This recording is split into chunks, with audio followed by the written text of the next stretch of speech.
Welcome to the show. Welcome to a new week. Sean Stiers along with Vince D'Addario as we roll into a crazy time surrounding Notre Dame football. I think pretty much everyone had the rug pulled out from underneath them with yesterday's college football playoff announcement. Vince, I know that you've already spent a lot of time yesterday talking about it on the Irish Breakdown channel. So welcome to today. You get to talk with everyone on the radio and elsewhere who hasn't heard it now as well. Oh, I think it's going to be a lot of fun, Sean Stiers. Your mic level is a little hot, so I don't know. All right, let's try this again. Okay. Can you hear me okay? Yes. Okay. Yes. All right. Anyway, it's going to be a very interesting show. I have a feeling because, I think so. we have some stuff to talk about. And we have discussed it obviously over the weekend, and we had a live show during the rankings and all of that, and we were able to kind of get our frustrations out, and more information has come out since then. So lots of stuff to talk about today for sure. I think you're right. We're going to have some comments from Hunter Yuracheck, the committee chairman, College Football Playoff Selection Committee chairman, who joined Reese Davis. We'll hear kind of the back and forth between he and Reese Davis on yesterday's selection show. We've got a few comments from Pete Bevacqua from his interview with Dan Patrick today. I saw he kind of made the rounds. He did the Dan Patrick show, and of course that show is heard right here on Sports Radio WSBT every weekday morning at 9 a.m. Eastern time. And then he joined what's his name, Portnoy, on Portnoy's show. I was a little surprised by that, by the way, because Portnoy has been quite the anti-Notre Dame person on social media, and he is a Michigan alum and a Michigan donor. Okay, and, cool. I hate Michigan too, so I have no problem with that. But I'm surprised that marriage happened on that. He was also very pro BYU during the process. I think he's been an interesting selection for that Fox pregame show this year, the big noon kickoff show. One way to put it. He has been an absolute anchor on that show, and I don't mean that in a good way. He is holding them down. He makes McAfee look like Einstein. Seriously, great point. I mean, he's a clown. They dress him up. It's just. I realize that sounds like a pejorative with McAfee, and he's obviously like you either love him or hate him, and I know that there are a lot of people who hate him. I do respect the work ethic and everything that McAfee has done to put himself in that position. I'm a little in and out, just depending. I think that it's worn out, but again, it like the Portnoy stuff, man. Like it just does not seem like a fit for college football. He adds nothing to that show. I mean, he's not even like an informed fan even. You know what I mean? Like, look, McAfee is McAfee. Like, we all know who he is at this point. He goes literally headfirst into whatever campus he's on with the chants and the cheers and taking his shirt off and getting everybody fired up and the whole thing. See, stuff I like. I actually like that stuff. Right. There are times he does it the same shtick every week, and so can I sit there and watch that? Correct. No, it is the but he fires up the crowd, and that's obviously why they really wanted him there, because of the unique stuff that he does. Right. And I get it. He adds levity and he does all those things. I don't know what Portnoy gives to the Fox pregame show. Right. I don't know what he adds to it. I understand what McAfee adds. I get it. I may not like it all the time, but I understand it, and it's fine, and it can be entertaining and all of those things. What does Portnoy add? I don't know the answer to that. Yeah. Wow. So, and that's not because he's a Michigan guy, by the way. No. That doesn't help, No. but that's not why I'm saying because he doesn't add anything to a he just adds nothing to the show. One that's otherwise a pretty good college football show, it feels like. Pete Bevacqua has a press conference scheduled for noon Eastern time tomorrow. That'll stream on Notre Dame's YouTube channel. We'll see if they've got enough bandwidth, how many people are watching that sucker that brings it down. But we'll obviously have more comments from Pete Bevacqua on tomorrow's show. We've got a few from Dan Patrick today. Are you eagerly see, like, I don't know what else he's going to say at this point. And that was kind of what it's leading to, is the fact that he did the 2 interviews today. I don't know what more there is to say at this point. Well, I think a few things. There's a few things off the top of my head, and I didn't listen. I listened to the entire Dan Patrick interview. I just saw a couple cuts from the Portnoy. Really, not a whole lot that was different. Sure. From what I was able to glean from a content standpoint from Dan Patrick. There are a few things, I think, as we spin it forward that are, that can definitely come up tomorrow. But I mean, like, the main points feel like they've been addressed today. Well, I don't know what those main points were, so I don't want to say this is what I hope he says tomorrow without. Well, you'll hear a couple of them on today's show. I'll just say we've got one Bevacqua cut that we're going to play in the first hour, assuming we get to it, because we've got so much to go. And then there's a couple things in the second hour in rapid fire from Dan Patrick's interview today. I would, again, this is the precursor of I'm not exactly sure what happened in those interviews, but I hope he goes absolutely scorched earth on the ACC specifically. And there was no scorched earth today. Okay.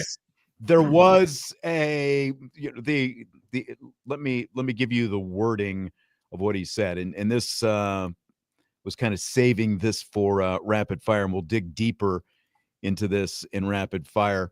Permanent damage has been done by the ACC, is what he told Dan Patrick today. Now, Jim Phillips, who, by the way, a former associate athletic director at the University of Notre Dame before he moved on to Northwestern to become their athletic director, and then from there, that springboarded him to the ACC. Jim Phillips, the current ACC commissioner, but roots at Notre Dame, issued a statement today with a rebuttal to Pete Bevacqua's comments. And he says, Notre Dame is an incredibly valued member of the ACC. There's tremendous respect and appreciation for the entire institution. That said, when it comes to football, we have a responsibility to support and advocate for all 17 of our football playing member institutions. And I stand behind our conference efforts to do just that leading up to the College Football Playoff Committee selections on Sunday. At no time was it suggested. Here's the biggest piece of BS that I've heard in this whole thing. This is from Jim Phillips, the ACC commissioner. From, like every interaction, this has been plus years ago, but interactions I've had with him, good guy. Well, what people talk about, Jim Phillips, good guy. But here's the sentence that gets me. At no time was it suggested by the ACC that Notre Dame was not a worthy candidate for inclusion in the field.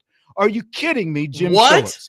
Are you see serious? Anything that your conference put out on social media over the last month? Are you really trying to tell me that piece of crap?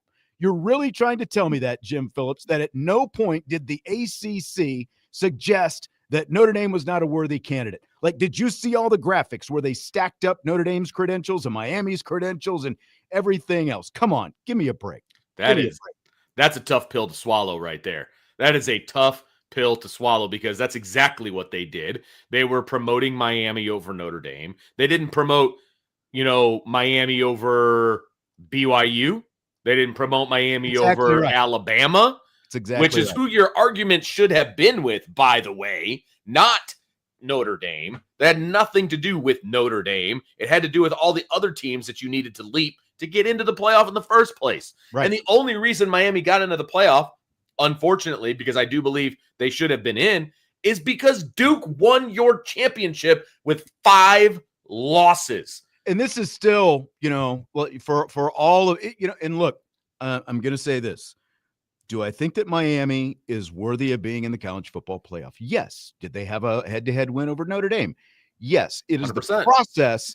It is the process that took us from the first ranking to yesterday's final ranking that I think most people who have any sense in their heads have taken issue with, because even the most ardent people who are banging the drum for Miami, and I'm talking about national media and things like that, are looking at this and going, well, how did you get from here to here in 5 weeks? It makes zero sense. I have no issue with Miami being in the college football playoffs. So this is not like Miami, whatever. And I will also say this, because, for any of the non-Notre Dame fans who jump into the live show on the YouTube stream or wherever or whenever you happen to be listening, I really don't care about whatever your opinion is, because we're doing a show for a Notre Dame audience, and that's what this is directed at. So, like if you come in and you decide you're going to spam us with your comments, or you're going to troll us or whatever, you're not going to get any response. That's right. It's going to be a quick hook from me. That's exactly right. So that's like, I could not care less at this point. We're talking to Notre Dame fans, because Notre Dame fans, I feel like, again, the fact that Notre Dame ended up being left out is one thing, but to your point about the ACC, and we talked about this last week, the fact that Miami could not even get into its own conference championship game is a big part of why Notre Dame is where they are right now on the outside looking in. Because if Miami had even been good enough to get into their own championship game and play Virginia, either Miami or Virginia would have won that game. There would have been an automatic bid that had gone to the ACC. And as a result, you wouldn't have James Madison in the field, which means Notre Dame would have been in the field as the number 11 seed at worst. But because Miami could not get into its own conference championship game, that's why we're sitting here ultimately right 100%. now. That's exactly why we're sitting here, because the committee, in their infinite wisdom, decided, well, we can't leave the ACC completely out of this thing, because they had it all set up so that if chalk happened, it would have worked out fantastically for them. Okay. They would have bumped Alabama down to 10. Notre Dame would have been 9, and that would have been the way they would have done it. And then Virginia would have been 11, and Miami would have been on outside looking in. That's exactly what was going to happen. And there's no way anybody can convince me otherwise. That's what was going to happen. Now, we said going in to the selection that it should be Notre Dame and Miami at 9 and 10. And I honestly don't even give a crap which order you put them in. If you want to put Miami at 9 and Notre Dame at 10, awesome. Roses. I don't care. That's what it should have been.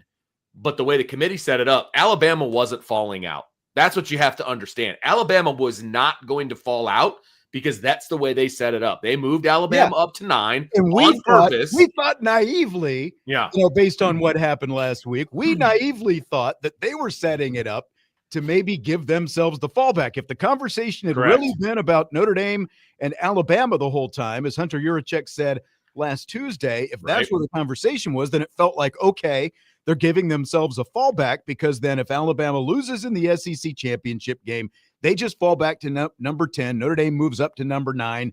And Miami still, is on the outside looking in, but that's not, they completely set it up the other way around, so that Notre Dame and Miami would ultimately have to be compared, which is what happened, because, again, they want to rationalize how they did these rankings and everything else. BYU losing a lopsided game was enough to bounce them down, but Alabama losing a lopsided game 28-7, non-competitive, -3 rushing yards. Their quarterback had a quarterback rating of 19.9. That wasn't enough, 100%. Enough to drop Alabama. And the reason they didn't drop Alabama was because they had to get Miami in there somehow, and they weren't going to put Miami ahead of Alabama, because that makes zero sense. And so they're like, well, crap, we have to get Miami in, so I guess we can't drop Alabama at all, because we got to get them in too. So here's what we'll do. Here we'll say that we told the committee, go watch the Notre Dame and Miami game over again and see what you think. Like, it's the dumbest thing I've ever heard in my life. And then to say out loud, with a straight face, well, we decided to finally compare Miami and Notre Dame now that they're side by side. That's the dumbest thing I've ever heard, because they just said last week that they're in the same pod, that they compared the 4 teams side by side, and this is the order they came up with. And the committee, it's ridiculous. The most ridiculous part about that statement is the committee, at any time they want, controlled wherever they wanted to put teams. They could have either put Notre Dame and Miami next to each other all along. They could have never put them next to each other. And just like, their the rationalization for flip-flopping with Alabama. They determine where they're going to put them. They didn't have to put them next to each other, but that's what they decided they were going to do, because again, they decided that BYU losing was worthy of dropping BYU behind Miami, but Alabama losing a non-competitive game to Georgia was not worth dropping them back. So like they decided that Notre Dame and Miami were going to be side by side, and that's why this all just feels like a big charade, just a big show. And college football has become professional wrestling, Vince. The college football playoff committee is all kayfabe right now. And like, I don't know if like if you're into the pro wrestling, like I haven't watched pro wrestling for a long time, but the kayfabe is like they're putting on this pretense of legitimacy on TV every week, but they're basically just Vince McMahon sitting behind the scenes writing the script for the outcome that they want to happen. You know, like the probably the most famous pro wrestling incident is known as the Montreal screw job in the late 90s.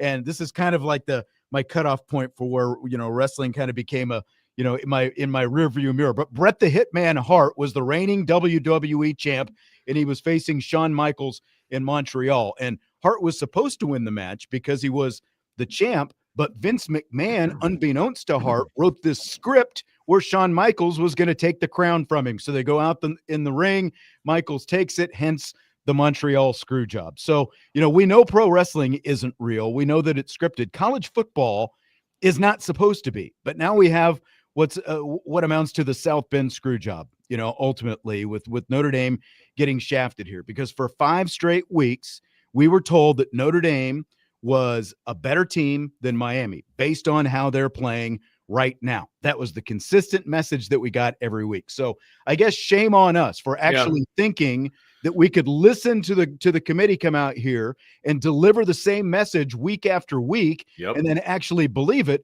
But after 5 weeks of whining and crying, the people who whined and cried the most ended up winning. That's what it comes down to me. Great system, college football. Way to go. And the other piece of it for me is if you actually in your heart of hearts committee, if you actually believed that Miami was better than Notre Dame, if the head-to-head was so important, which we all know that's what everybody was screaming about, why didn't you put Miami ahead of Notre Dame on Tuesday?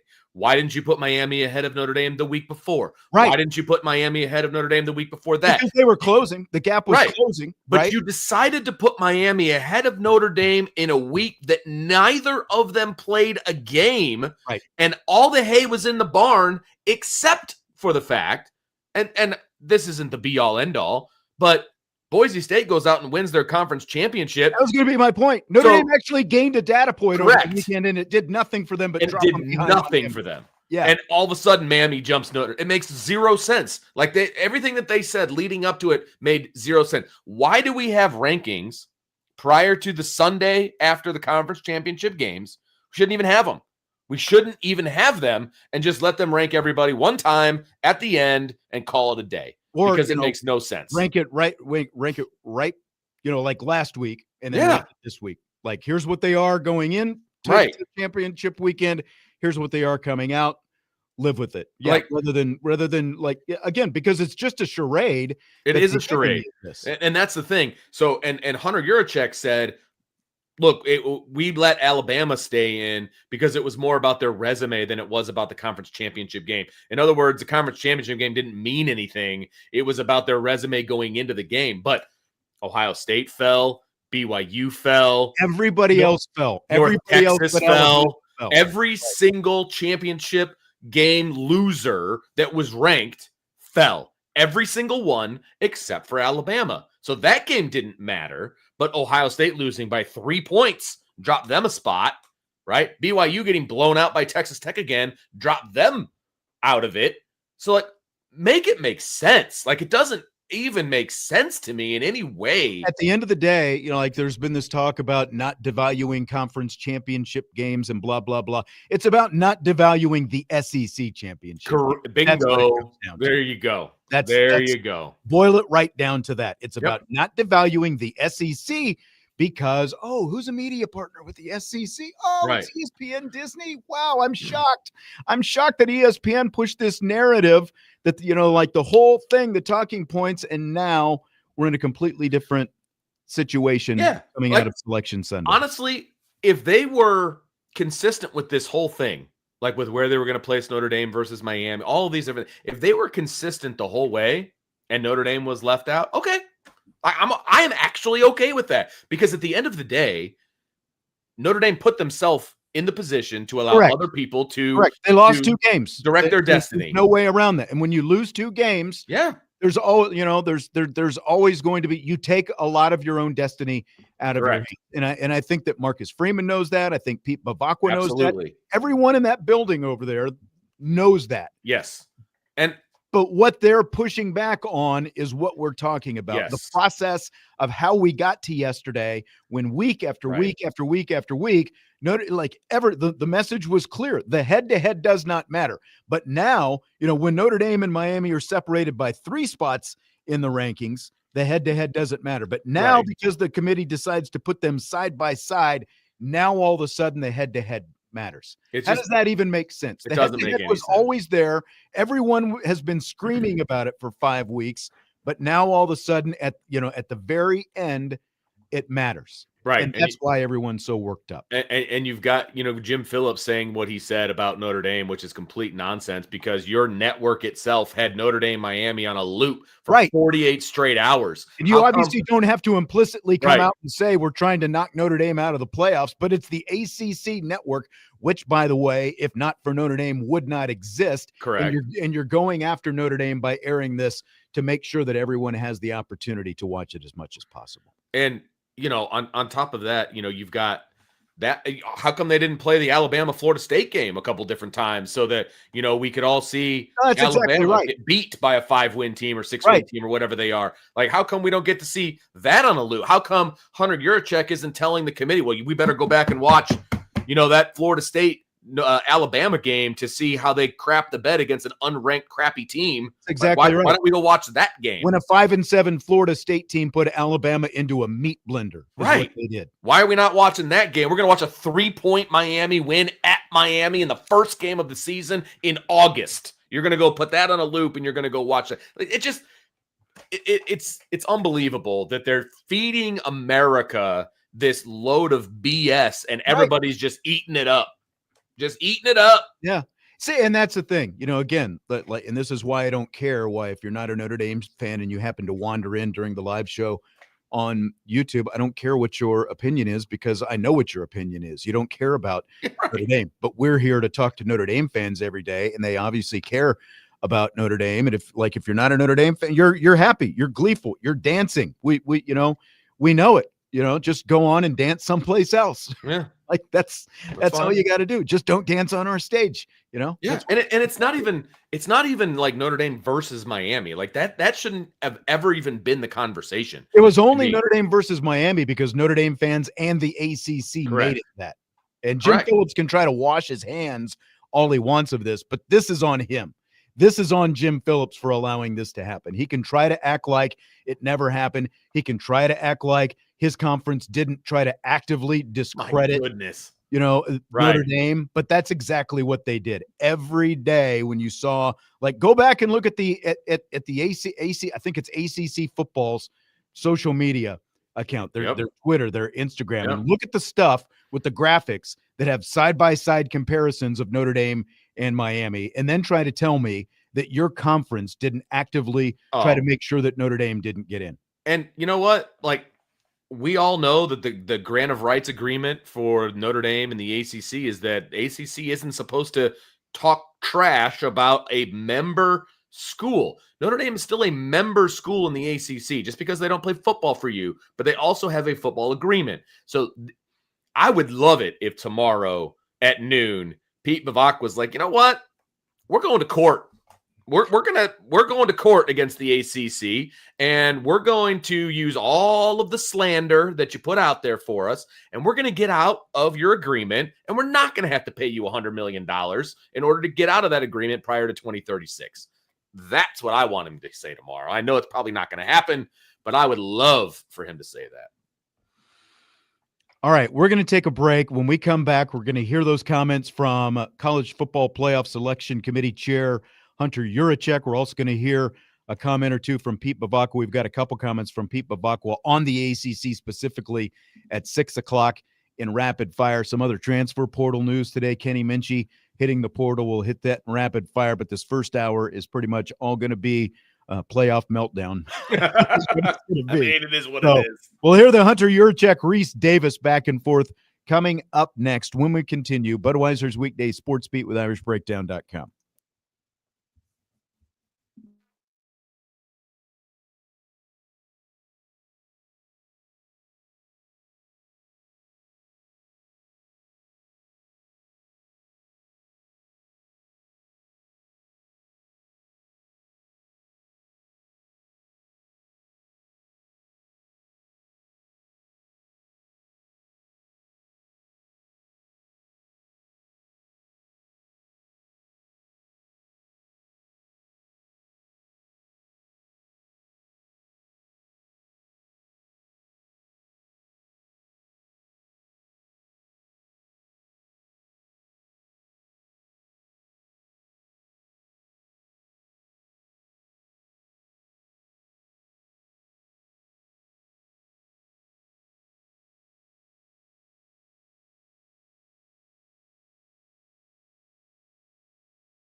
All right, Budweiser's Weekday Sportsbeat, IrishBreakdown.com.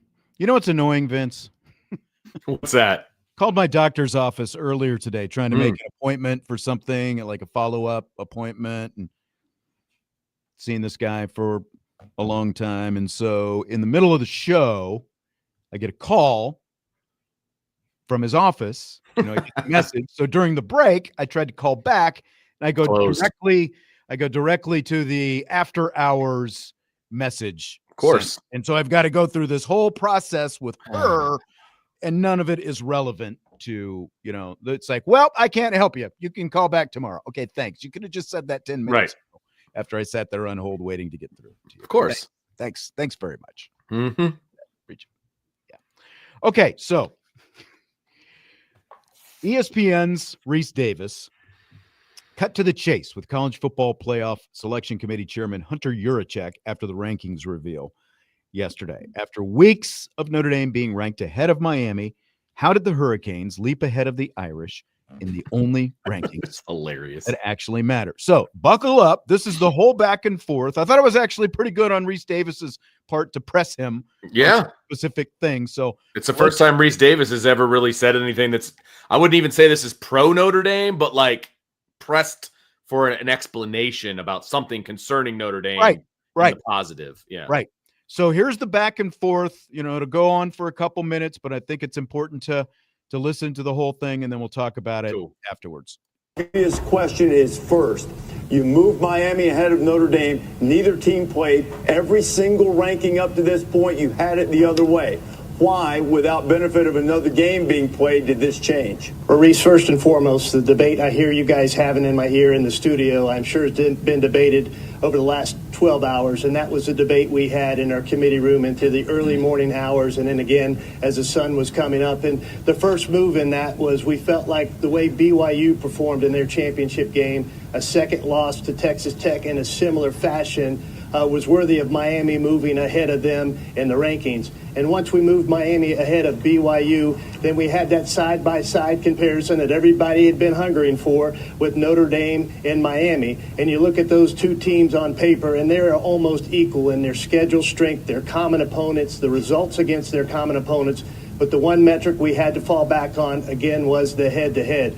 I charged the committee members to go back and watch that game again, the Miami-Notre Dame game, because it was so far back. And we got some interesting debate from our coaches on what that game looked like as we watched it. And with that in mind, we gave Miami the nod over Notre Dame into that 10 spot. But, Hunter, the way you guys go about ranking teams, you don't just have them rank their best 25 and everybody adds it up and do the math. I mean, the head-to-head, these teams had, almost by mathematical definition, had to be in the same group to be evaluated prior to this. I don't have a problem with the outcome. I'm asking about the process. So you're telling me that head-to-head never really came up until they were ranked side by side? That seems to be different from the process of ordering and ranking the teams that you guys go through. Maurice, if you recall, Miami was a loser of 2 of 3 when they entered the poll at 18, and they were in close proximity to Louisville at the time, who I believe was below them in 21st or 22nd spot. And we didn't use the head-to-head metric to compare Miami and Louisville. Louisville, a team who had beat Miami. But not until they really got in close proximity, side by side, with the move with BYU, were we able to evaluate just those two teams side by side. We always had someone between them, whether it was previously Alabama and BYU, and then just BYU in the last week. Okay, but I still need a little further explanation on why this matters, because it is accurate to say that at some point in this process prior to this weekend, that at least in the group of teams, the 6, and when you go to 4 and carry them over and all of that, that Miami and Notre Dame have been in the same group for evaluation. Is that correct? That is correct, Reese.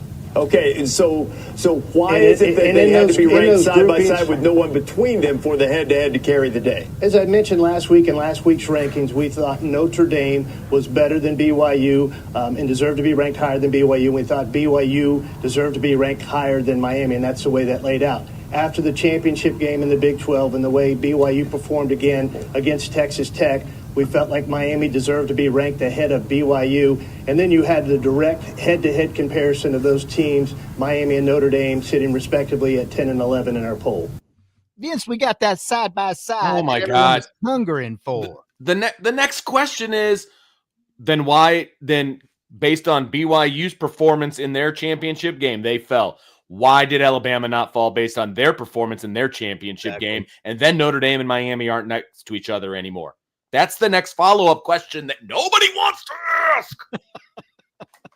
It just again, though, I felt like Reese Davis pressed him on the stuff. He did. Know, like pressed him as far as he could. He was going to get just a bunch more mumbo jumbo. He basically asked, they've been in the same grouping. You've been ranking them together for the past 2 weeks. Why did they have to be side by side for all of a sudden the head-to-head matter? It's nonsense. That part of it's nonsense completely. That's why I said it's a complete, it's pro wrestling. Like they had a script that they wanted to follow. They kept people engaged week to week with this whole, that was the only controversy for 5 weeks. Right. Was Miami being behind Notre Dame in spite of the head-by-head. And all the ESPN talking heads pushed it. People around the country and other outlets pushed it. They kept pushing it. There was tons of and then, the gap started closing, even though Notre Dame continued to play at a very high rate and, kept beating teams by double figures and kept, it kept putting their reserves in at the end of games, quite honestly, while Miami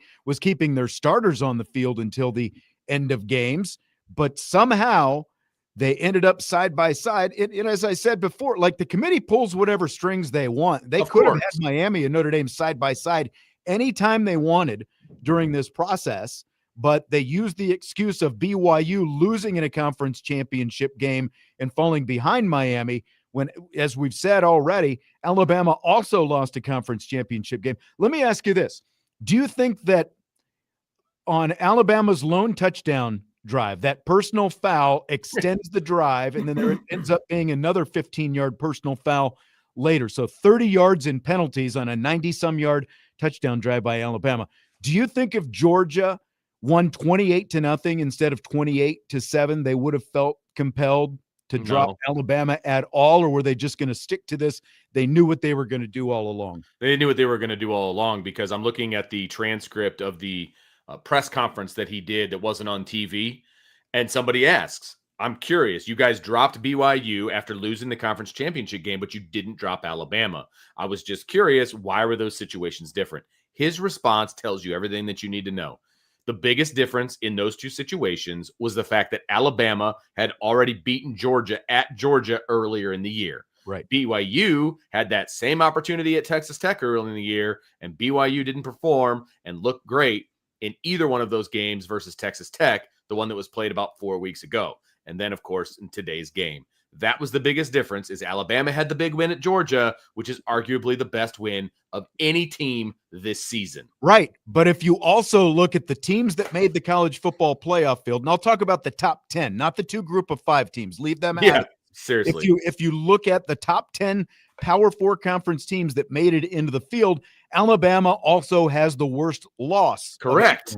In the field. Yes. And that was not offset. That was not balanced at all in the way the final rankings came out. The fact that you got bludgeoned at the beginning of the season, and you're telling your people on the committee, go back and look at the Notre Dame game. Well, did you also tell the people on the committee that Tay Johnson for Notre Dame played like 9 snaps in that game, that season opener? Did you know that before Tay Johnson's injury before the Syracuse game, that Johnson had played more snaps than anyone on the Notre Dame defense? Like, was that at all taken into account, that a guy who became one of your best players defensively was only played 9 snaps in that Miami game, but he ended up being one of your best defensive players, playing more snaps than anybody before his hand injury before the Syracuse game. Then he missed the Syracuse game and the Stanford game. Was that weighed? Because injuries are supposed to be a part of that, and like who's available in what game, and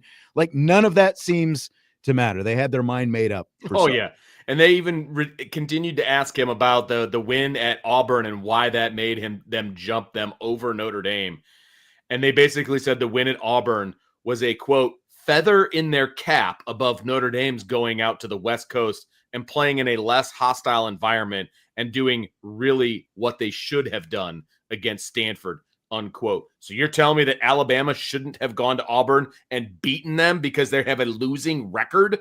That's what they should have done too. Come on. They're just making stuff up at this point. Exactly. That is exactly it. And, like even before the selections came out, Miami fans were realizing we shouldn't have been pushing back on Notre Dame this whole time. We should have been pushing back on Alabama, the way Alabama had played in the last month of the season, like barely winning some of these games, losing to an Oklahoma team that is absent a legitimate offense. Like, you lost to Oklahoma, and Oklahoma, like, do they even know what the forward pass is in Norman right now? I'm not sure. I'm not sure they do, Vince. Yeah. Honestly, I'm not sure they do in Tuscaloosa either, the way they played against Georgia the other day. Yeah, as somebody put in the chat, you and I had more rushing yards than Alabama did in the championship game. So can I put that on my resume? I think you can. Does that count? Yeah, I think you can. So what do you think? Like, and I know Brian has talked about this, Brian Driscoll, the selection committee. Do you think ultimately the selection committee needs to go away? I don't know that they need to go away, because I need to know what is the alternative. So is it going to be the AP poll? Is it going to be? I don't mind the BCS rankings personally. Okay, is it going to be BCS rank? Like, what's the alternative? I guess would be my thing. And the BCS rankings, I think, would have to be tweaked from what they were before. But we've got better computers now than we had back in the BCS era. You know what I mean? So is it a combination of a bunch of the computer, models that are now available, that have been available, that, by the way, had Notre Dame at 3 in most of them? What model do we need to do? What is it a combination? I think that there could be a happy medium with humans and computer models. But supposedly the humans were using the computer models when they ranked these teams, and it didn't really work out that way. But the problem is they can use the computer models, but ultimately the humans are the ones making the call. Right. Like I can live with, okay, if the computer rankings spit out whatever it is, and you've got 1 through 25, I can live with you are allowed a plus or minus of 1. Like if you want to have conversations about 2 teams or what, but ultimately that leaves, I guess that actually leaves them open, to make a decision like this, because like this whole thing that Pete Bevacqua talked about, where Notre Dame next year is guaranteed a spot in the playoffs if they're ranked in the top 12. Well, what's to stop the committee from just ranking Notre Dame 13th? Like, correct. You're at their whim. You're at their whim and their will, So like you have to be so good. Basically, what comes out of this is Notre Dame is not allowed to lose more than 1 game. If they do, they're going to be on the bubble. They're going to be at the whim of this committee. And then there's plenty of people that hate Notre Dame. And I'm not saying that the committee was being petty or they were doing anything like that. I'm not saying that. I am saying that they wanted to make sure that Alabama was in because they got shafted last year. Mm-hmm. I absolutely think that was a thing, because we all know how important the SEC is to the committee and to ESPN, et cetera. So I think they were going to find a way to keep Alabama in. That's number 1. And number 2, they were going to find a way to make sure all Power 4 teams at least had 1 team in the playoff. Right. I really do think that. I agree. And now we've got a Miami team that couldn't make the playoff but make their own championship game. And because of that, we've got an extra group of 5 team in, instead of at least 1, if not 2, much more deserving teams. Like, I think there needs to be some kind of especially if there's going to be a second group of 5 that gets in, there has to be some kind of threshold. Like if Notre Dame is allowed an automatic bid by being in the top 12, there needs to be a threshold for a second group of 5 team to make in, because for one, they're not even playing the same. Like if you want to talk about, anyone in the SEC or whoever wants to talk about Notre Dame's schedule, like, do you think that James Madison played a schedule that was as tough as Notre Dame's. I mean, Notre Dame played Miami and Texas A&M. They played two teams that are in the field. You know, like James Madison didn't do that. And even then, we've got Tulane playing Ole Miss in a rematch of a game that Ole Miss won by 40 points when they played in the regular season earlier this year. Correct. I'll be, the weekend of the 19th and the 20th, I'll be watching, Frosty the Snowman and Rudolph the Red-Nosed Reindeer because it'll be more entertaining than the games that they've got slated. I am so out on this year's, deal. It's just, it's not even worth the time. It's not even worth the time. No. We'll take one more break this hour. We'll come back. We'll hear some of Pete Bevacqua's comments on the Dan Patrick Show today regarding sour grapes. A lot of people saying that it's just sour grapes for Notre Dame. We'll do that this hour. And then in the second hour, we've got more from Pete Bevacqua on the ACC situation, as well as his explanation of why Notre Dame opted out of the bowl game. So we'll hear that in rapid fire in hour number 2. But some comments from Pete Bevacqua from his interview today with Dan Patrick. Coming up next, Budweiser's Weekday Sports Beat with IrishBreakdown.com.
Sean Stiers, Vince D'Addario. We're just all kinds of wound up today after Selection Sunday, the college football playoff. Congrats, by the way, to I almost said Alabama, Indiana. That's true. Indiana fans probably listen to the show too. I'm still not a Kurt Signetti fan, Nope. but Sure not. You beat the king of the Big Ten in the Big Ten championship game. You finished your season undefeated. Now you're the freaking number one team in the nation going in the college football playoff. Who would have thought that 2 years ago? Not me. Their last, I believe it was their last regular season win, got them out of the basement of all-time losingest program in Division I history for football. Man. And it took them all these wins last year and all the wins this year to get them out of the basement. Now Has Kansas taking it over? Like who's Northwestern? Northwestern. All right. Yeah. Had to be somebody else. Yeah. So congratulations to the Hoosiers, man. I know there's a ton of IU fans around here who all pretend now that they're football fans because they're all basketball fans, but that's okay. I know. And the gear works for both. And the only, again, between Signetti and let's just be honest, we talked about this. We called it out last year. We saw how fast IU fans could go from 0 to 60 as soon as they had a little bit of success, just have fun with it. Do you really, do you have to be so arrogant about it as well? Is there a line that we can draw there? Well, it's the whole act like you've been there before kind of a thing. But problem. Look, you better hope IU doesn't win the national championship. All right. Cause that will be worse than Michigan winning the national championship. If you are a non-IU fan, getting to deal with all the little super chat from Josh on the YouTube side. Thank you, Josh. He says committee was Notre Dame's Grinch. Disgusted. Kyler Vick talking about tomorrow's Pete Bevacqua press conference. He says tomorrow announcement, hopes and dreams, Freeman extension plus class action lawsuit. Well, it won't be a class action because it's just one party. Class action is more than one. And I don't believe anybody else in the ACC has issues. Scott's our resident lawyer that I'm popping up right now. Maybe he could. Okay, here we go. Tell us, which way to go. But he says, I told y'all, everyone, that Notre Dame should have been lobbying hard last week, especially about why Notre Dame deserved to be in ahead of Bama. Also, Ash would cost us the college football playoff. I don't think the lobbying had anything to do with it, if I'm being honest with you. I really don't. I don't think Miami gets in if Duke just doesn't beat Virginia. Hold that thought. We will get to that in hour number 2, because I was going to play the first of the Pete Bevacqua comments this hour, but we will do that. Okay. After the top of the hour, 3 comments from the Dan Patrick Show from Notre Dame Athletic Director Pete Bevacqua today. We will hear that in the 6 o'clock hour when we roll into rapid fire. That is coming up next with Vince D'Addario, Sean Stiers. We still got a lot more Notre Dame to talk, disgruntled Fighting Irish fans, in rapid fire in hour 2. That's coming up next.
And away we go. It's hour number 2. Budweiser's Weekday Sportsbeat with IrishBreakdown.com and a little something we like to call Rapid Fire.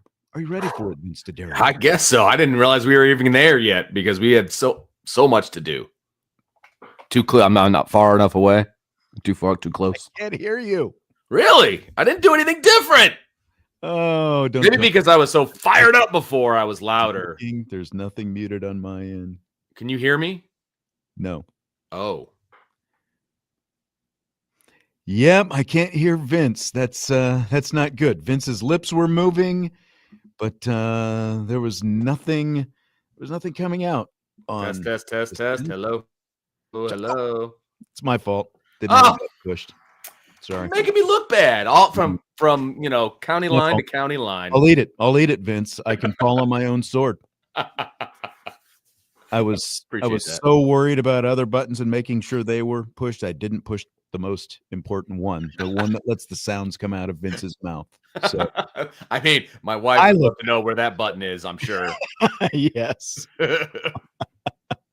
Turns out I'm the puppet master pulling the strings behind the scenes. All right. We've got a Pete Bevacqua press conference coming up tomorrow at noon, and tomorrow's show will be filled with comments from Pete Bevacqua from said press conference. So we'll have that. But in the meantime, he was on the Dan Patrick Show, heard here on Sports Radio WSBT earlier today. And Dan Patrick asked Pete Bevacqua about people saying it's just sour grapes for the Irish to complain that they were left out of the college football playoff. Here's Bevacqua's response to that. I get why people think it's sour grapes, but it's disappointment, Dan. I mean, this is, we take this seriously, as do other universities.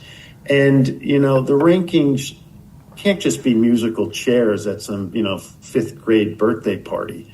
They have to mean something. And to me, what happened to us really kind of was alarming.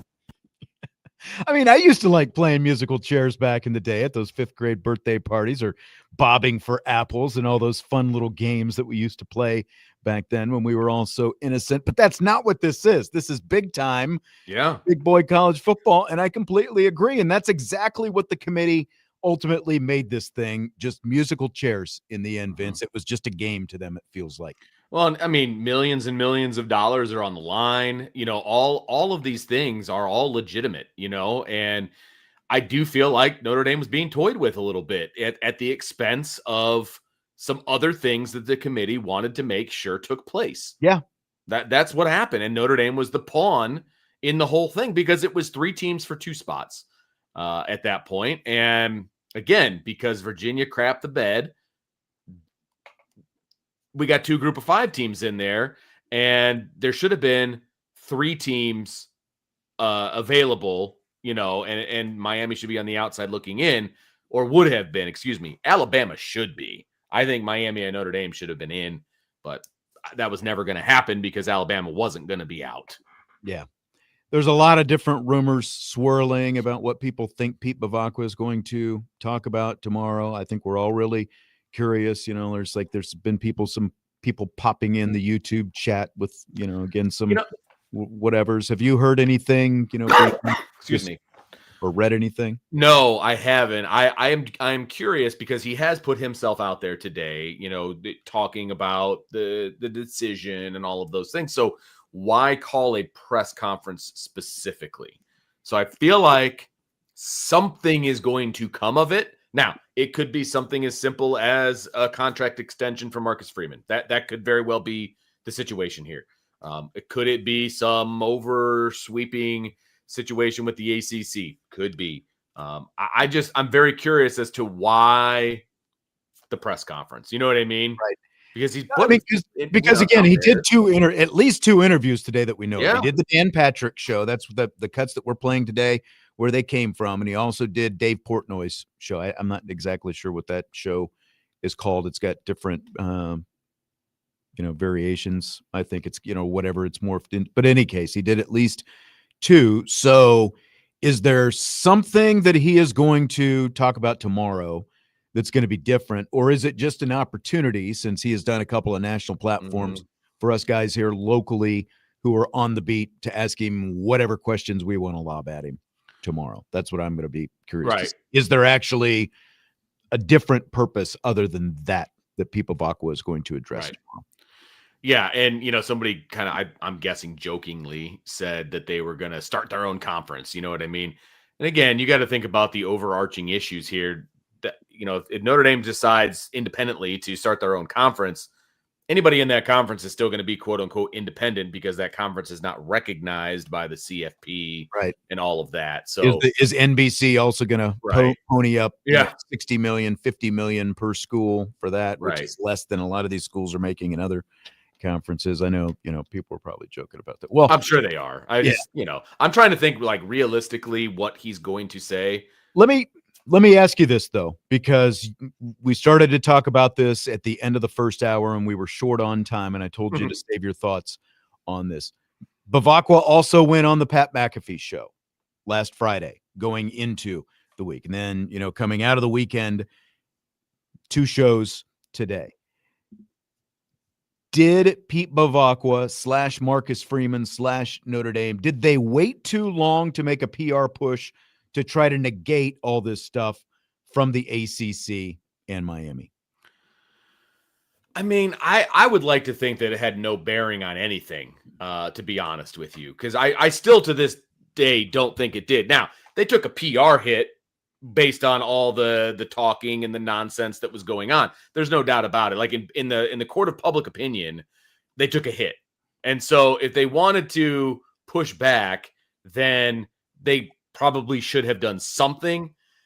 I just don't necessarily want them on a soapbox like a carnival barker like Mario Cristobal was. That's not why they got in. See, and that's clear about that. That's not why they got in. Is it like, did the committee just finally cave to all the noise? I don't think so. That's what it feels like to me. Well, I get that. Whether it's the, trying to appease the ACC, because the ACC is also one of their TV partners. They're paying the ACC revenue, for televising ACC games and that garbage championship game that they put on that was basically an overblown exhibition on late Saturday night. Like they're a partner with the ACC, right? I get it. And obviously the ACC was pushing back Miami fans and all these people in the media, including ESPN people. So like there was all blowback, and I went in. I said at the last week, so I don't want to sound contradictory. Like I'm contradicting myself, but I did feel like going into the week, like, were you really going to accomplish that much by coming back and pushing back, and trying to, because you're kind of on the defensive when you're trying to, counter some of this stuff. But like I saw a tweet from Mike Berardino from the South Bend Tribune yesterday. Notre Dame didn't score after the 5:13 mark of the fourth quarter during their 10-game winning streak, but Miami scored 45 points in the last 3 minutes of 7 lopsided wins. 38 of those points came in the last 2 minutes of their games. Like things like that, that maybe Notre Dame could have been, like some numbers of their own that Notre Dame could have been showing in their defense. Like it feels like there's something that could have been done. And again, I don't want to contradict myself, because I didn't feel like Marcus Freeman and Pete Bevacqua, needed to be out there stumping all week last week. But at the same time, now when we see the final result, it sure feels like, again, the whiners won. Like the people who whined and cried the loudest ended up winning. How much effect did that stuff ultimately have on the playoff committee? Because there was a lot of venom being directed at them. How much of that played into their ultimate decision? It might have had a very small piece. I don't think it had anything to do with it, to be honest with you. I think that if Virginia beats Duke, this is a moot point and Miami's out. The problem was, yes, you're right. All of those people that were all talking crap and all of that, they are vindicated in their own eyes because of the way that it worked out. I don't think that's why it worked out that way. I think it worked out that way because the committee was sitting there along with ESPN, to your point, who pays the bills for the ACC. Okay. Well, we can't not have an ACC team in here. We can't put Duke in because they're terrible, but they just won their championship. So we have to put an ACC team in. And it was Miami. I really do think that that's the way it went down. I don't think it had anything to do with the chit chat or any of that stuff. I really don't. I don't think it had anything to do with it. That's my opinion, but I think it came down to the fact that no ACC team was going to be in, but 2 Group of 5 teams were about to be in, and they're like, "Oh crap, we can't do that. We've got to have an ACC team in the field." I really do think that's what it was. I do think. I think that was part of it, but it feels like the narrative that was being pushed by that side went a long way. Like a combination of. I think we all got worn down by it. I think everybody, I was saying that. Well, you know what? I think Miami and Notre Dame both deserve to be in. You know what I mean? Because I got worn down by it, and I do think that both Miami and Notre Dame deserve to be in over Alabama. You can't go to your conference championship game and get your butt handed to you. You can't do that and stay in the same spot. That's ridiculous. It is ridiculous.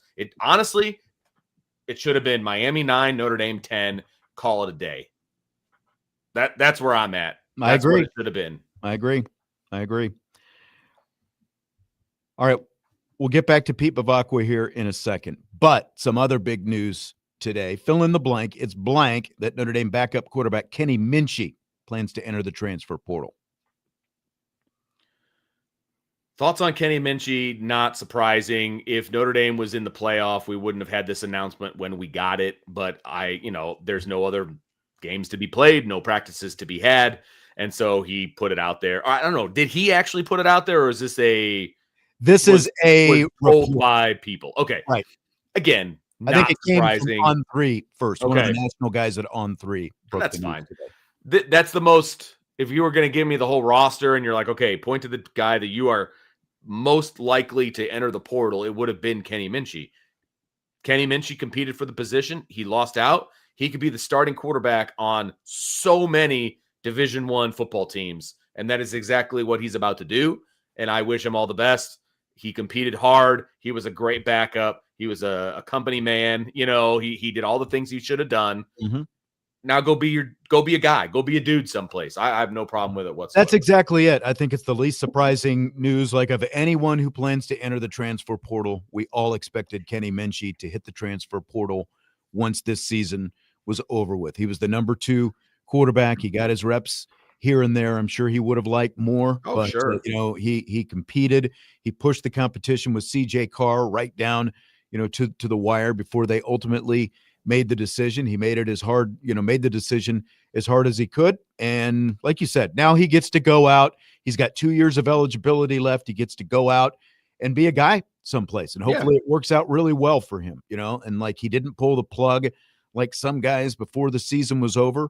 He would have ridden this out. I have full confidence. Had Notre Dame made it into the playoff, absolutely. He would have stuck with them throughout the playoff run. And the portal doesn't officially open until January, but good luck to him. I'm sure he's going to end up being a Power 4 quarterback someplace next year. And he'll be successful. Wherever he is. He's a good player. He's a really good player, and Notre Dame was blessed to have 2 really good players. The right guy won out. It is what it is. If you and I had a competition for best radio guy, you would win out, and I'd be okay with it because you're better. Would you hit the transfer portal though? Would you leave? Would you Absolutely just not? I'm a great sidekick. I will be Robin to your Batman all day long. But you plug in well. Like, you plug in well. When I go down or when I'm out, you plug in. The show doesn't miss a beat. It just keeps on rolling. Man. Yeah. You're not wrong. Let's roll, baby. Got that rudder steering the ship. ND versus everybody in the YouTube chat says, yesterday was the anniversary of Pearl Harbor, where America was hit by a sneak attack. Yesterday, Notre Dame was also hit by a sneak attack. I would hate to compare college athletics with what happened at Pearl Harbor specifically, but I understand the analogy, and it did feel very much like a sneak attack, to go along with that analogy. But that's apropos, I guess. I saw an interesting feature yesterday on CBS Sunday Morning. This woman who's American, her grandfather, like, the family had immigrated from Germany, and he was a Nazi, and they planted him in Pearl Harbor, and he was ultimately convicted of spying to aid the Japanese attack on Pearl Harbor. And her dad the son of this guy, was living over there at the time as well. But he ultimately renounced the family. Like, they ultimately sent the family back to Germany. Her dad renounced the family. Wow. And actually joined the army and fought for the U.S. in the Pacific. And like, she wrote a book a few years back after it was a long held family secret. She wrote a book, and so it's like a book about her family, about how her grandfather was a spy for the. Wow. It's like, yeah, it's a pretty interesting little story. I'm gonna have to see if I can find that book. But that sounds good. Yeah, talk about going in a different direction on this show. So Pete Bevacqua on the Dan Patrick Show. More from him about Notre Dame's decision not to play in a bowl game. Here's what Pete Bevacqua said about that. We made the decision not to play in a bowl game, as I know you're well aware, and a lot of people have asked me about that. And when Marcus, we watched the presentation show, the selection show with the team, and then Marcus, like he always does, was wonderful. Got up, and for somebody that always has great answers, he was brutally honest with the team and said he didn't have a lot of answers, doesn't understand how this happened, why a team that thought it was doing what it needed to do all of a sudden kind of woke up on kind of the wrong side of this. And then just as you're kind of dealing with that, you start getting these calls from other bowls. And, the role of a captain on the Notre Dame football team is a role that the program and Marcus takes very, very seriously. And he talked to all the captains, and said, hey, what are you guys thinking? What is the team thinking? Let's talk about this. And, to a person, the captains and some of the other, underclassmen on the team said, listen, we are such a close-knit team. We've done so much this season. We overcame those 2 opening losses. We rallied. We dominated in the last 10 games. We can't imagine taking the field not as that team. And it's reality, Dan. That certain players wouldn't participate in that game. You think about somebody with the future that he has, like a Jeremiah Love, a Jadarian Price, Eli Raridan, Emil Wagner, who's one of the most impressive people I've met in my life, who hopefully after he's done playing football, I hope he runs for president one day. It just wouldn't be the same. And, made the decision that it was time to start thinking about next season, give these student athletes a break. They have exams coming up, and then, really, hopefully they'll go home and spend Christmas and the holidays with their family and friends. All right, so some interesting stuff there from Pete Bevacqua, the explanation for why Notre Dame opted out of the bowl game, which, of course, has everyone up in arms, taking their ball and going home. An interesting little news dump there when you heard some of the names that are like Jeremiah Love. I think that was kind of a given, but, Jadarian Price, not quite as that was a given too. Well, that was a given. I think it was leaning towards a given, but I think there were at least some people holding out hope. But you hear that explanation, the captains were like, "Look, we wanted to play with our guys. This is our team. These are the guys that we fought with week in and week out." So, what do you think of that explanation for Notre Dame's decision to opt out? It's an explanation. I don't agree with it, but it's an explanation. I mean, I understand where they're coming from. I get it. They didn't want to compete in another game, not at full strength, essentially. Like the team that they became, the team that they were, that they had become. Like they didn't want to compete, not as that team. I get it, because you would have had people opt out, and they wouldn't have been the team that they had become. I don't think that's a good reason to not do the bowl game. But okay, is there a good enough reason for you not to do the bowl game then? Well, no, because it's preparation for next year. I mean, you didn't get in, so you're turning the page. Spring practice is preparation for next year, though. I realize everyone talks about the 15 practices. You don't get to play a game. You don't get to play a game. I want to play a game with some people. I want to see them in game action. That's what I would like to see. Yeah, but I would also say they played until the end of January last year. I think that took a toll on a lot of bodies, and I'm not upset. Like I can go either way with it, because at the end of the day, bowl games now more than ever are just overblown exhibition games. I don't disagree with that. And play and practice and those things, but the one thing I would say is this, and I know that Bevacqua talked about, well, as soon as you're left out of the playoffs, all these bowls start calling and they want answers. Well, if they want you badly enough, and I think that they did want you badly enough, you could have said, look, give us 24 hours. Let us sit on this for 24 hours. We'll Yeah. get back to you on Monday. And like let some of the emotion from, like from the captain's perspective and the team perspective, let some of that and like sleep on it overnight. Let's revisit this on Monday and see if this is what we really want to do. That would have been, I think that would have been appropriate. It was an emotional decision to sleep on it for a night, Yeah. come back a day later and say, okay, yay or nay, this is what we're going to do. It was an emotional decision made by the players. And, That's what it but felt like. I think that's where the adults have to step in as well and be a part of the conversation. Again, I understand why they made the decision that they did. I just don't think it was the best decision to be made. I do think those 15 practices are important. I do think the game is important. And people are saying, well, you don't want kids to get injured, Bob.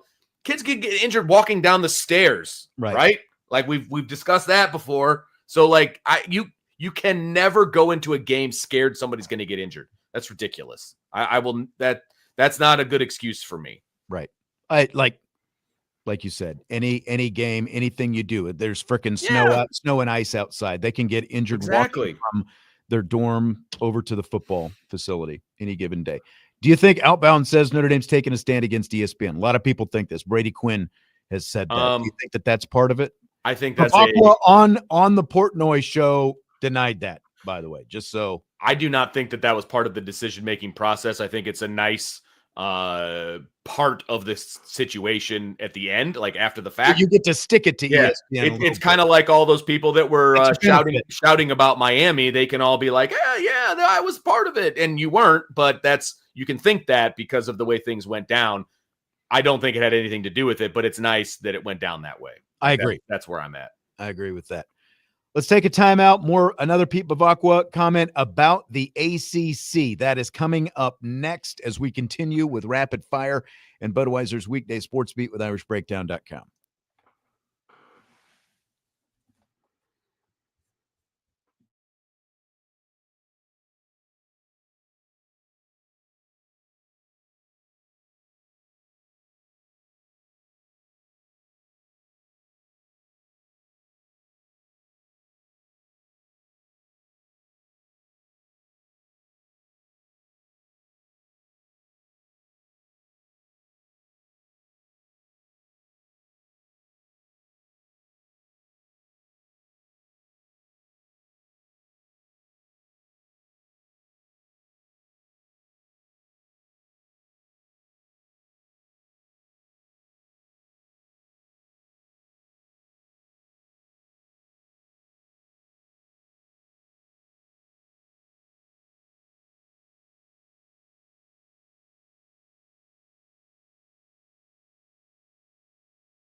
Let's continue Budweiser's Weekday Sportsbeat with IrishBreakdown.com. Sean Stiers, Vince D'Addario. First episode of Here Come the Irish out today. Good timing, bad timing. I don't know. Well, it'll be great to see the final episode, which obviously hasn't been produced yet. Will it be great? Well, it's going to be hard watching because obviously the first episode is going to be training camp and probably the Miami and the A&M game. I don't know that I want to relive that, to be perfectly honest with you, but apparently there's some cameos of some pretty good looking guys. So maybe we have to go and check it out and watch it. I tend to agree with that. I'm hearing good things. Good things. Okay, before we hear another comment from Pete Bevacqua, a bowl official reportedly told college football writer Brett McMurphy, quote, "What kind of message does Notre Dame send? We didn't make the playoffs, so let's pack up and go home. You think BYU's upset? Hell yeah, they are. So are other teams, but they sucked it up. That's poor leadership," end quote. And of course, this is pertaining to Notre Dame's decision not to play in the good old Pop-Tarts Bowl. So what do you think about that, Vince? I think the bowl games are meaningless. So what's the point? I mean, as far as, from a leadership standpoint and all that, like, I think they should have played because I think it'll make Notre Dame better for next year. It has nothing to do with any kind of they owe it to the college football world to go play. That's nonsense. That is absolute nonsense. They don't owe it to anybody. Right. That's like, are they mad at Kansas State and Iowa State and Baylor? Like really? And they all got fined $500,000 for not going. And Notre Dame's not in the conference. So That's right. That's right. You got fined by your conference. Your conference was really looking out for you. Look, the players and the teams that play all season are not obligated to fulfill the glory of the chambers of commerce of Orlando and Tampa and San Diego and Charlotte and wherever these games are played. They're just not. Notre Dame doesn't have to sign up to be the holiday entertainment for America. That's not part of the deal. That's like they're here to compete for championships. Teams that go to these bowl games, for one, like, think about it this way. They're required to buy these ticket allotments of 20 to 30,000 tickets so that the bowl sites, have their guaranteeds that they've got X amount of guaranteed revenue. And then, the teams get stuck with the bills if they can't sell the ticket allotments. Yeah. And do you think that Notre Dame fans were going to care about the freaking Pop-Tarts Bowl because a little guy was going to jump out of the toaster at the end of the game? Like, do you think that Notre Dame fans were going to care about that when they thought they were going to get a chance to compete in the championship bracket and they got stuck in the JV game instead? Seriously. I'm sorry. Seriously. Yeah. Don't try to shame Notre Dame or any other school into fulfilling these financial obligations that you try to sell us about how great your sunshine and your shopping is. Like, that's what these bowl people care about. They all they care about is themselves and their bottom line, and not Notre Dame or Kansas State or Iowa State or Baylor. None of these schools just miss me with any of this sob story about this. You want Notre Dame because you want to bank on Notre Dame bringing interest and eyeballs to your game in your city, but Notre Dame is not obligated to reciprocate. So no, they're absolutely not. Like I said, I wanted Notre Dame to go to a bowl game because how it helps Notre Dame. They owe nobody anything. They don't owe ESPN, clearly. They don't owe college football as a whole. They don't owe anybody anything. It's ridiculous that people are coming at Notre Dame like that because they're not going. Notre Dame, when they go to a smaller tier bowl like this, they might break even. Right. Exactly. Because the payout is not as big either. Exactly. And they do you want to double Notre Dame's guarantee, Pop-Tarts Bowl or whoever else? Like, do you want to double up? Do you want to put your money where your mouth is and say, hey, we'll pay you even more to get you down here? Most likely not, because they want to make sure their bottom line is covered. And I just don't think that there would have been that much interest from Notre Dame fans after getting to a national championship game last year and spending the last 5 weeks thinking they were going to be in the college football playoff field, because that's where the committee ranked them before yanking the rug out from under. Correct. Yeah, 100%. 100%. And look, there's no way you can convince me, by the way, because people in the chat are like, there's nothing positive about going to a bowl game. There is something positive. There are positive aspects of going to a bowl game. There are positive aspects of going to a bowl game. And like I said, it helps Notre Dame because at this point, as of 1:00 yesterday afternoon, yesterday afternoon, it's all about 2026. It's not about 25 anymore. It's now about 2026. In my mind, having 15 extra practices helps you for 26. If Notre Dame had lost a third game and they had spent the last month, pretty much knowing they were not going to be in the college football playoff and they've got their mind geared up for something else, then that becomes a completely different story.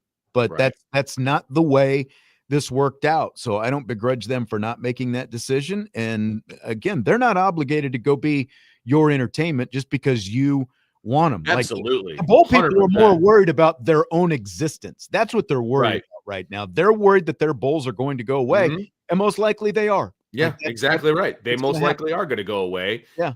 And that is what it is. I mean, I would be even more like if somehow Notre Dame could finagle getting those 15 extra practices without having to play in the game, like that would be very beneficial to Notre Dame, in my personal opinion. And kids don't care about those stupid gifts that they get at a lower level bowl. They're all getting NIL money. They don't need an extra sweatsuit.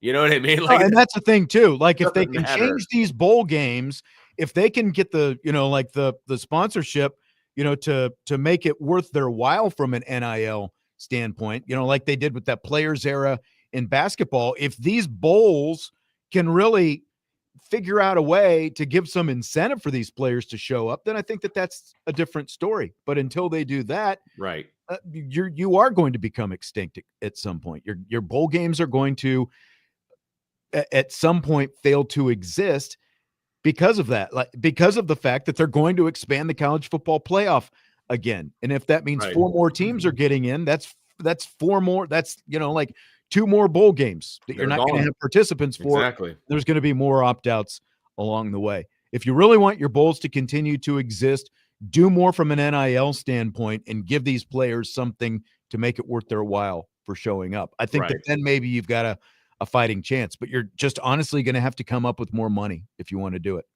Yeah, no, I agree 100%.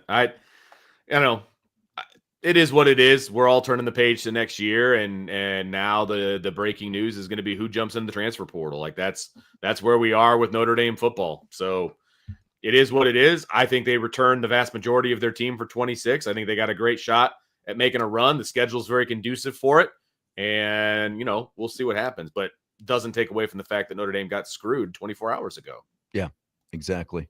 I don't need Duke's Mayo poured over my head. No, God, no. If I was Marcus Freeman, that's reason enough not to go to the Duke's Mayo Bowl, by the way. Exactly. I know. That's a hard pass, everybody. We're not going. I was, secretly hoping for the Holiday Bowl. That way I could go out to San Diego in the wintertime, but yeah, they didn't ask me. So no. One more comment from Pete Bevacqua from the Dan Patrick Show today. Patrick asked Bevacqua what role he thinks the ACC played in Notre Dame's exclusion from the college football playoff. I would tell you, again, I have tremendous respect for Miami. Great team, great school. Their athletic director, Dan Radakovich, is a good friend. And all the teams in the ACC, great, wonderful universities. We have no gripes about any of the schools in the ACC. But we were mystified by the actions of the conference to attack, their biggest, really, business partner in football and a member of their conference in 24 of our other sports. And I would tell you, Dan, I wouldn't be honest with you if I didn't say that they have certainly done permanent damage to the relationship between the conference and Notre Dame. What do you mean? Just we didn't appreciate the fact that we were singled out repeatedly and compared to Miami. Not by Miami. Miami has every right to do that. But it raised a lot of eyebrows here that the conference was taking shots at us. And, that's just not something we chose to do. We wouldn't choose to do that in the future. And people might disagree with us, but that's just not something that we'd be comfortable with. And again, we have no problem with any of these teams. These are all great teams. You look at those teams, Miami, like I said, great season. They beat us. You think about Alabama, nobody's had more success in college football over the last decade than Alabama. But Dan, you follow this sport so closely. Everybody was saying that we were one of a handful of teams that could win this whole thing. Yeah. And now we have 0% chance. Even Nick Saban, nobody knows more about college football maybe in the history of the world than Nick Saban. And he said it yesterday, like, how is Notre Dame not in this? Everybody is just kind of confused and perplexed. perplexed, and we don't have good answers for the kids on our team, for our student athletes. Are you going to reevaluate your relationship with the ACC, the overall relationship? I would just say it's been strained. Irreparable? Well, you never say irreparable, but it's opened our eyes, and it caught our attention. Caught their attention. Oh, I like that. Caught their attention. I like that. Yeah. He's not really mincing any words. He's like, they should not have done that. And they did. And we'll have to see where that goes, basically. I like that. I like that a lot.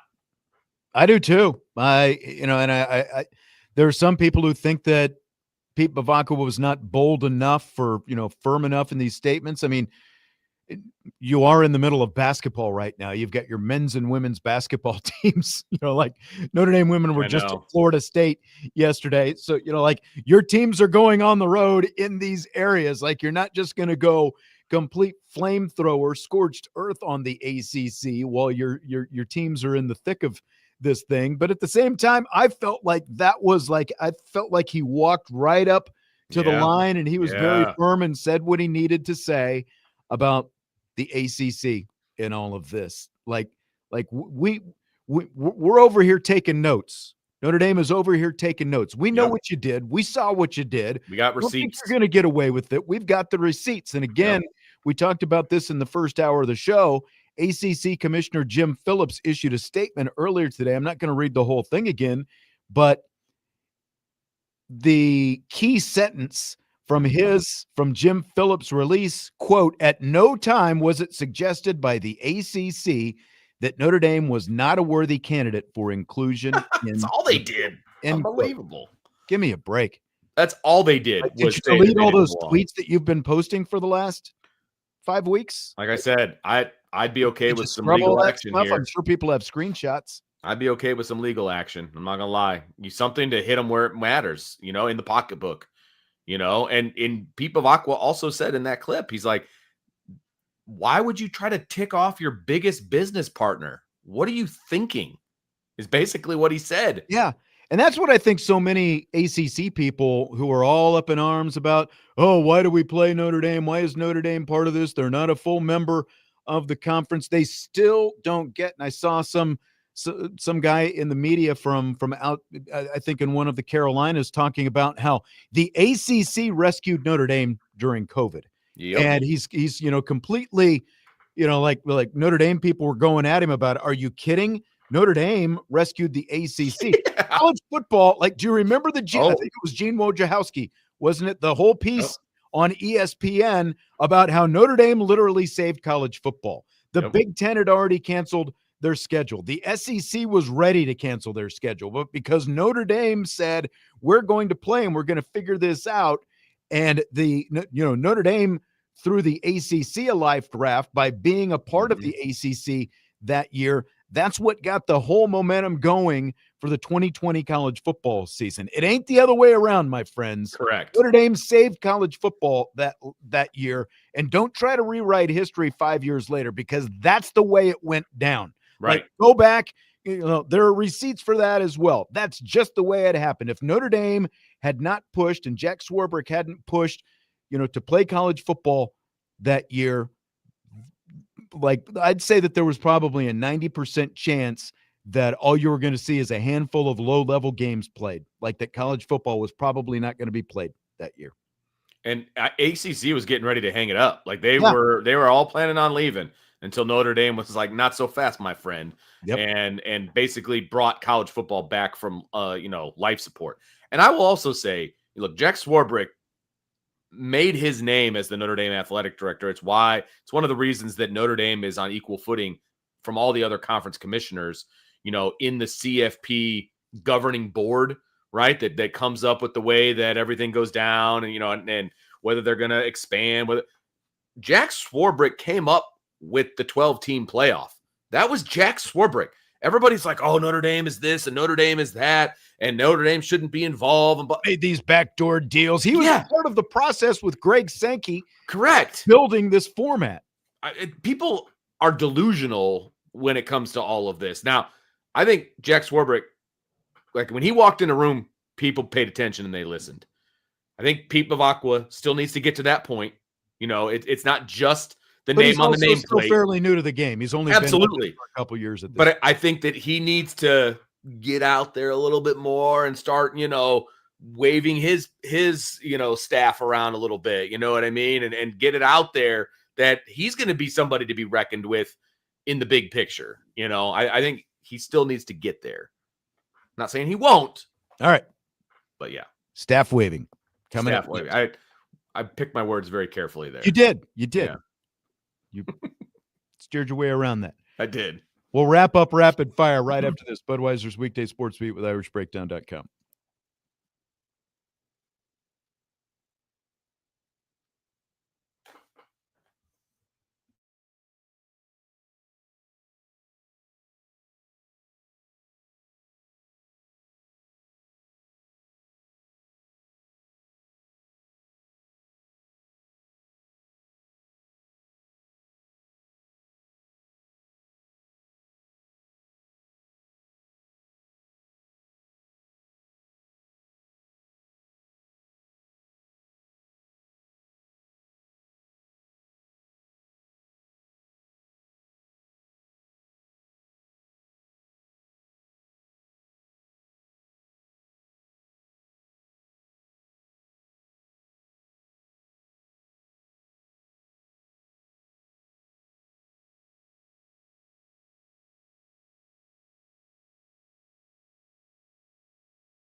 Winding down rapid fire, Budweiser's Weekday Sports Beat with IrishBreakdown.com with Vince D'Addario, Sean Stiers.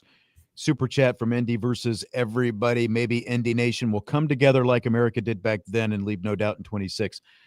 I think this has been in the been startup for a while. I'm not sure what this is in reference to. Are you? I'm not 100% sure, but hopefully they do leave no doubt in 26 and they just go out and win by 50 every single game, because apparently that's what you have to do. And I mean, if you want to look at next year, the schedule sets itself up pretty well, as JS Pyro says. I believe Miami plays Notre Dame next season, November 7th, if I'm not That is mistaken. true. You, sir, are correct, and I think a lot of people are going to be looking forward to that now. With Miami actually, assuming they fulfill their obligation and they don't overschedule with Florida A&M again, we expect them to be at Notre Dame Stadium. Exactly. Yeah. We'll see if they beg out of it, Yep. Outbound asked, would there be as much uproar if they snubbed one of the group of 5 teams for us? Bama and Miami get in. I mean, first of all, they couldn't do that. It's against the rules. Because so it doesn't. the way the rules are written, the 5 highest ranked conference champions have to get in. Yeah, look, and that's why you ended up with the second group of 5, and that's again why Miami screwed this whole thing up by not even making it to the ACC championship game. Right. Like, look, I touche to both of those teams for getting in, but let's be honest. James Madison played one Power 4 team, and they got their doors blown off of them. If anybody thinks that it's going to be a close game, they're ill-informed, I guess is the best way to put it. Like, having 2 group of 5 teams in this playoff is a waste of everybody's time. I'm sorry. It's just the way it is. It's just the way it is. Vince, you're going to be away for a little while, my friend. Yes. Yeah. So this is my last show, probably until, I don't know, Christmas time, maybe a little after, depending on how things go. I am having a procedure done, a nephrectomy, I believe is how it is pronounced, later on this week. Got to get rid of a little cancer on the kidney. So going to get that taken care of here later this week. So I'll be in recovery mode, and hopefully I'll be back and better than ever here real soon. So I just want to let everybody know why I won't be on. Wishing you well, my friend. Yeah. Wishing you well. It'd be great. Let me know if you have any diet restrictions, because again, some pumpkin rolls could be coming your way if you're none. able. So no diet restrictions coming my way. All right. Post surgery, pre-surgery, it's a little rough, but post, not so much. Yeah, that's what stinks. Getting ready for all that. Not looking forward to that. All right. Hopefully things go very well for you, my friend, and we will look forward to talking to you again very soon. Again, Pete Bevacqua press conference noon Tuesday. We'll have plenty of comments from that on Tuesday's show. For Vince, I'm Sean. We'll talk to you later. Budweiser's Weekday Sports Beat with IrishBreakdown.com.